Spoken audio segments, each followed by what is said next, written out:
are listening to The Common Sense Practical Prepper, sponsored by Duct Tape, the real duct tape.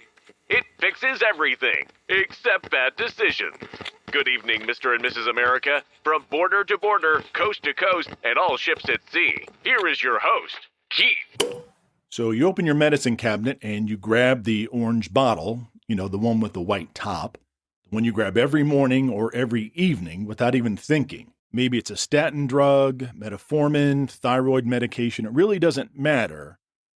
Pop the cap, take your pill, close the cabinet, 5 seconds, done. But here's something I want everybody to consider. The pill in your hand or in your mouth or maybe in your stomach by now has traveled further than you did on your last vacation. It crossed more borders, passed through more hands, and depended on more regulatory approvals than almost anything else in your home. And unlike milk, unlike bread, and unlike gasoline, if a pharmaceutical supply chain breaks, there is no substitute. There is no powdered blood pressure medication that I am aware of. And if someone was to invent that, they would probably be on a beach somewhere with a drink with an umbrella in it. There is no shelf-stable insulin that I know of that you can pick up at the grocery store or at your local pharmacy. So welcome back to the Common Sense Practical Prepper. My name is Keith. August the 2nd, 2026. And this is the first episode of a new series that I'm calling The Supply Chain Running in the Background. So we're going to start with something high risk, and that is, in this case, a generic statin tablet, the most prescribed drug in America, over 90 million prescriptions a year. Now, in my current role, I recently changed teams several months ago, and I am now on a team that works with supply chain and global logistics. And I went way, way down a rabbit hole when I was researching this podcast script. There is a lot of information. Some I knew of, but a lot I didn't. So I'm not going to bore you with all the super duper details. We're going to kind of take a 30,000-foot view, but kind of dive in when necessary to provide some context. So I'm going to reference the American system here. The FDA, the Food and Drug Administration, pharmacies like CVS, Walgreens, U.S. wholesalers, U.S. distributors. But if you're listening in the UK, Australia, hello Sydney, the EU, or anywhere else, the supply chain is actually more universal than you might think. Your pill, whatever pill you want to talk about, started in the same Chinese chemical plant in the same Indian factory as mine, in this case, the statin drug. The regulatory names may change, but the manufacturing concentration and the vulnerability, identical. Swap my CVS for your Boots or Chemist Warehouse. The supply chain underneath is the same. Same framework as always, same questions. What does this depend on? But the answer is going to take us much farther from home than we think. All right, so back to our medicine cabinet. We got our little orange bottle, white cap. It's got your name on it. 30 pills or maybe 90 pills. You pick it up at the pharmacy. No questions asked. You don't need to ask where it comes from. Why would you? It's there. It's always been there. Pay a few bucks or more if it's more expensive and you're on your way. So back to the pharmacy counter for a second. So here's the thing that surprises a lot of people. Pharmacies do not stockpile medications. They operate on what's called a just-in-time inventory. They order from a wholesaler daily, sometimes multiple times a day. They keep between 3 and 5 days of your medication on hand, and that is it. They don't stockpile. So when the pharmacist says, we need to order it, can you come back tomorrow or later tonight? That's not necessarily a back order. That's just their normal operating model. They don't keep extra, they keep just enough. The wholesale distributor. 3 companies control about 92% of all pharmaceutical distribution here in the U.S. McKesson, Cencora, and Cardinal Health. 3 companies, that's it, 92%. They have massive warehouses, climate-controlled, security-monitored.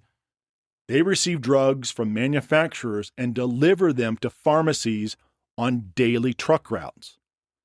Very efficient routes, very concentrated routes. One disruption at one distribution center can affect thousands of pharmacies across a multi-state region. And here's another detail when it comes to distribution that matters. During shortages, medications are allocated based on the pharmacy's purchasing history, and that makes sense. If you fill your prescription at a small independent pharmacy, they get less than the big chain pharmacy down the street. Same drug, same shortage, different access. Let's talk about the finished dose manufacturer. This is the company that actually makes the tablet. And if you want to know who's making most of America's generics, the names tell the same story. Teva, Dr. Reddy's, Aurobindo, Sun Pharma, Cipla. Most of these are Indian-owned companies. India produces roughly 40% of the generic finished drugs Americans take. The statin tab was likely pressed, coated, and bottled in a facility in Hyderabad, Mumbai, or Ahmedabad. Every batch gets tested before it ships. If one batch fails, it's scrapped. The FDA finds a problem at a facility, the whole plant can get shut down. And everything it was producing, everything, not just the statin, everything disappears overnight from the U.S. market. The active ingredient in your pharmaceuticals. Now we go a little further back. The actual medication, the actual medicine in the tablet itself, the chemical compound, that has to be synthesized in a factory, either in China or India. So here's the pattern. China makes the raw chemical building blocks, those ship to India, and they're turned into the active ingredient. The active ingredient ships to the tablet manufacturer or the tablet factory, many times also in India. From there, it becomes the pill you put in your mouth. The concentration is what should get your attention with this. For some medications, there are fewer than 5 factories on Earth that are qualified to make the active ingredient. For some of the raw chemical inputs, there may only be one or two factory in the entire world that can make the raw chemical inputs. Let's talk about the regulatory gap. So the FDA is supposed to inspect these foreign facilities on the same schedule as the domestic facility. In reality, before COVID, the FDA inspected Indian and Chinese pharmaceutical facilities roughly every 7 to 10 years. Domestic plants every 2 to 3. And during COVID, foreign inspections stopped. So the system depends on factories that get checked less than once a decade in countries where data integrity fraud has been documented repeatedly. It's not a political statement, it's just true, it's just fact, it's just the simple math. Contamination. So this is where the supply chain might start to break down. In 2018, the FDA discovered that multiple manufacturers of a certain medication, it's a common blood pressure medication, had been producing pills contaminated with a potential carcinogen, NDMA. That medication was recalled, as well as all the other medications produced in that particular plant. Millions of folks started scrambling. Pharmacies were out for weeks, not because of a natural disaster, but because of a manufacturing quality control problem that did not get detected in time. Geopolitical risk. In this instance, we'll talk about COVID. During the pandemic, China restricted exports of pharmaceutical raw materials. Chinese state media explicitly noted that Chinese could, quote, plunge the United States into a mighty sea of coronavirus, end quote, by cutting off pharmaceutical exports. That's not a conspiracy theory. That was published by their official state news agency. Even without deliberate restriction, or any Chinese factory shutdown, any environmental compliance issue, power rationing, or an industrial accident, that can knock out the raw material supply for months. And there is no backup supplier waiting in the wings because there is no other supplier for most of these chemicals. Natural disasters. So in 2017, Hurricane Maria hit Puerto Rico. And I did not know this, but Puerto Rico manufactures roughly 30% of all injectable drugs sold in the U.S. Saline bags, chemo drugs, other biologics. The island lost power for months. One saline bag factory was offline for over 1 year. Hospitals ended up rationing IV fluids, one of the most basic medical supplies you can think of, and that went on for more than 18 months. Cyber attack. In 2024, the Change Healthcare attack crippled pharmacy billing nationwide. Drugs were physically in the warehouses, but pharmacies could not process them. Patients could not get their medications, not because of a supply chain issue necessarily, but because the digital infrastructure broke. So the bottom line is the entire system is optimized for cost, not resilience. There's no strategic stockpile of common generic medications. The government does hold on to some antibiotics and some antivirals for extreme emergencies, but it does not stockpile any statin drugs, your metformin, your thyroid medication, your antidepressants. So if there's a commercial hiccup, there is no backup for chronic disease medication. None, zero, nada. So let me be direct with you about something that might be a bit uncomfortable for some folks. So with food, you can always keep a shelf-stable alternative. Simple, cheap, and actionable. With medication, your options are extremely limited. And to be fully transparent, one of the best answers is this. For many medications, your most resilient long-term prep is not needing that medication. So before everybody runs to their keyboards and sends me a nastygram, I know that might sound a bit dismissive, but it is not meant to be. I'm talking specifically about conditions driven by lifestyle factors, type 2 diabetes, hypertension, high cholesterol. For these, reducing or eliminating your dependency on pharmaceuticals and the pharmaceutical supply chain is the most powerful prep that exists. It's not possible for everyone, I understand, but it is possible for more people than currently believe it. I'm not your doctor. Not giving medical advice. I am not telling you to stop taking any of your medications. But I need this drug to survive, and this drug improves my numbers are two different risk categories, and you should know which one you are in. So here's a practical framework to look at this. Tier 1, know your risk. List every medication in your household. For each one, ask, what happens if I cannot get this for 30 days or 90 days? The three categories: life-sustaining, insulin, anti-seizure meds, immunosuppressants, stuff you cannot miss without a serious risk. Disease-managing drugs, blood pressure, cholesterol, thyroid, antidepressants. Consequences build over weeks or months, not days. Quality of life medication.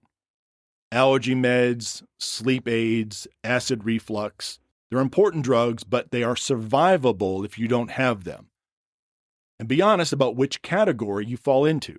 Tier 2, building a buffer. Ask your doctor for a 90-day script instead of 30. That is the single easiest thing you can do. Use a mail order pharmacy as a secondary source. Have a backup. They ship from different distribution centers than your local pharmacies, different branch of the supply chain. Refill at day 25, not day 30. Most insurance companies will allow it. Do that consistently, and in 6 months, you've quietly built up a month's cushion. Tier 3, know your alternatives. Ask your doc one question. All right, doc, if there was a shortage of my medication, what would you switch me to? Every drug class has alternatives. Know the alternatives before a shortage, not during a shortage. That goes for a lot of different preps. For life-sustaining meds, have an explicit emergency conversation. Hey, doc, what's the plan if you cannot fill this for 2 weeks? Have that talk now. For over-the-counter medications, antihistamines, ibuprofen, antacids, just buy generics when they're cheap. You can get them on sale. Have a supply. Tier 4, watch for signals. And this is something I did not know. The FDA maintains a drug shortage database. So if your medication appears on it, that's your cue to talk to your doc and have it filled immediately, and then talk about alternatives. Shortages don't always announce themselves. Sometimes your pharmacy just says, well, try next week, and then next week becomes 3 weeks. By that time, it's officially a shortage, and some of the folks that were paying attention and being proactive have already adapted. So tomorrow morning when you pop that pill or whenever it is, take 5 seconds. Think about the chemical plant in China, the factory in India, the cargo container on the Pacific Ocean, the inspector who may or may not have visited that facility in the last decade, the distribution center, and the pharmacist that fills your script. All of those systems working together across borders, across oceans for that one tablet. It works, and it works remarkably well. Billions of doses delivered correctly every single year, but it's the most globally stretched, most concentrated, and most geopolitical vulnerable supply chain in your daily life. More than food, and believe it or not, more than fuel. Preparedness is not about fear. For this particular system, it means having a conversation with your doc before there's a reason to have that conversation.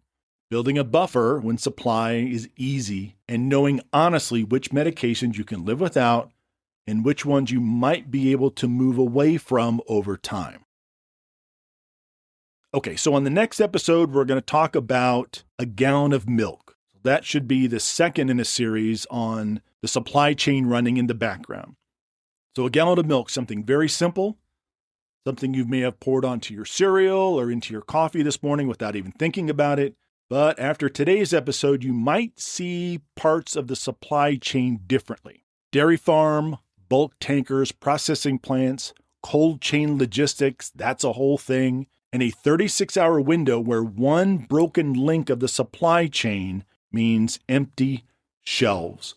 No milk in your grocery store. All right, folks, as always, thank you so much for stopping by. I really do appreciate it. practicalpreppodcast@gmail.com.